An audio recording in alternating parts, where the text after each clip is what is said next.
Welcome to Sage Audio. Today we're looking at the top 8 vocal clarity tips. To get the most from your music, watch the entirety of each chapter for a complete understanding of the topic.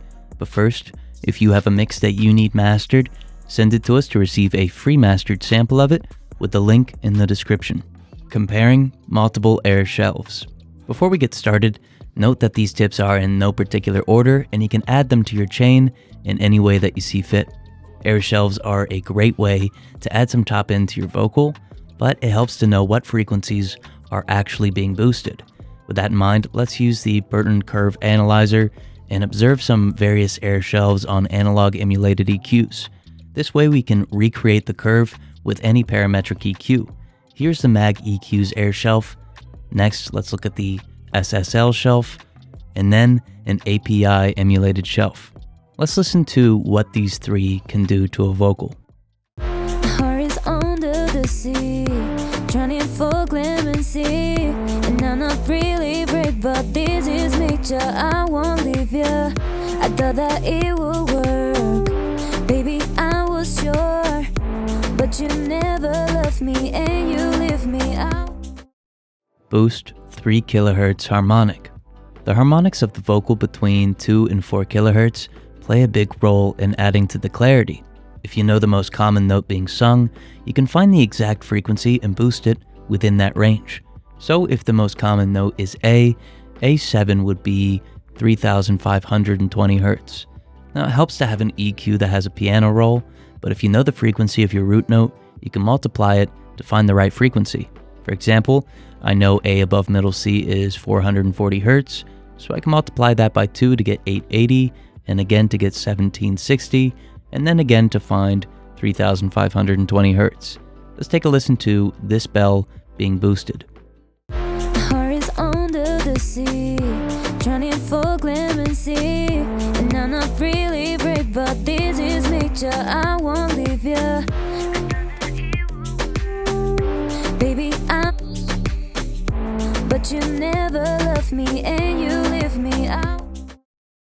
If you're enjoying the video, consider hitting the like button. It really helps us bring you more videos.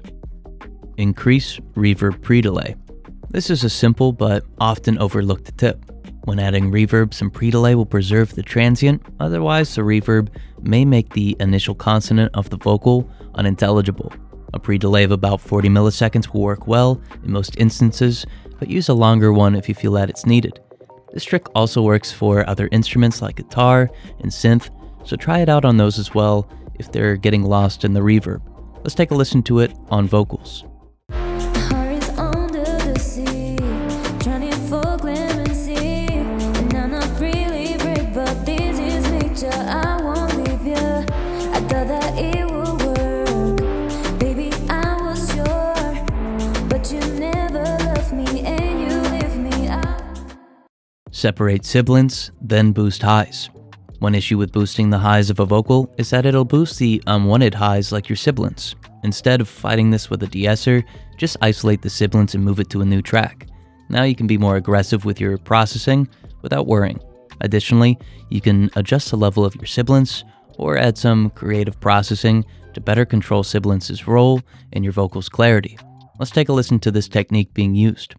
Heart is under the sea, drowning for clemency, and I'm not really brave, but this is nature. I won't leave you. I thought that it would work, baby. I was sure, but you never loved me, and you leave me out. Only a small percentage of people that watch our videos are subscribed, so if you're enjoying the video, consider subscribing. It's free and you can always change your mind. Emulator specific exciter. Exciters create high-frequency harmonics, which can be really helpful when creating vocal clarity. Some exciters let you control which analog processor you emulate, in turn, giving you more control over which harmonics you create. iZotope's exciter is a good example of this. If we run a sine wave through it, we can see how the different settings result in various harmonics. So in short, use an exciter to quickly add vocal clarity, but then consider which harmonic formation sounds best with your unique vocal. Let's take a listen to these different settings. Heart is under the sea, drowning for clemency, and I'm not really brave, but this is nature. sure I won't leave you. I thought that it would work, baby, I was sure, but you never loved me and you leave me out. Soothe 2, then saturation. Saturation, especially on higher frequencies, can add a lot of clarity to your vocal. However, it can also exacerbate existing issues with the vocal. That said, I'm going to use Soothe 2 on the vocal to dynamically attenuate resonant frequencies that I don't want amplified, then I'll introduce my saturation. This way, I'm not fighting against other frequencies that may be masking clarifying aspects of the vocal. If you don't have Soothe 2, that's totally fine. Instead, use subtractive equalization to attenuate unwanted frequencies prior to saturation. Let's take a listen. Heart is under the sea, drowning for clemency, and I'm not really brave, but this is nature, I won't leave you. I thought that it would work, baby, I was sure, but you never loved me and you leave me out. If you'd like our custom plugin presets, audio samples, loops, download sheets, a members only badge next to your name in comments, and more, consider joining with the link in the description. Track Spacer on vocal. Another unique plugin that can add vocal clarity is Track Spacer. If you place it on your vocal and use your instrumental or competing signal as the external sidechain, it'll dynamically adjust the vocal accordingly. This way you can quickly delineate your vocal from the surrounding instrumentation. Use very low settings with this plugin since it's a bit sensitive and can quickly become too aggressive. Let's take a listen. Heart is under the sea, drowning for clemency, and I'm not really brave, but this is nature, I won't leave you.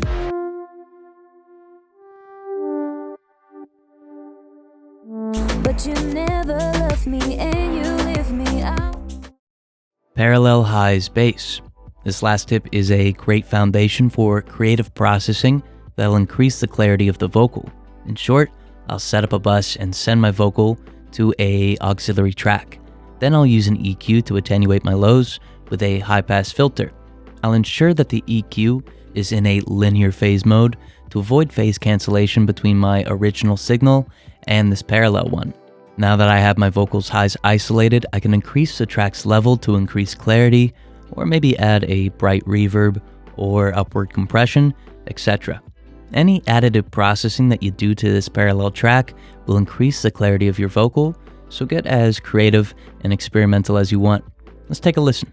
Heart is under the sea, drowning for clemency, and I'm not really brave, but this is nature, I won't leave you. I thought that it would work, baby, I was sure, but you never loved me and you leave me out. If you have a mix that you need mastered, send it to us to receive a free mastered sample of it with the link in the description. Thank you so much for watching.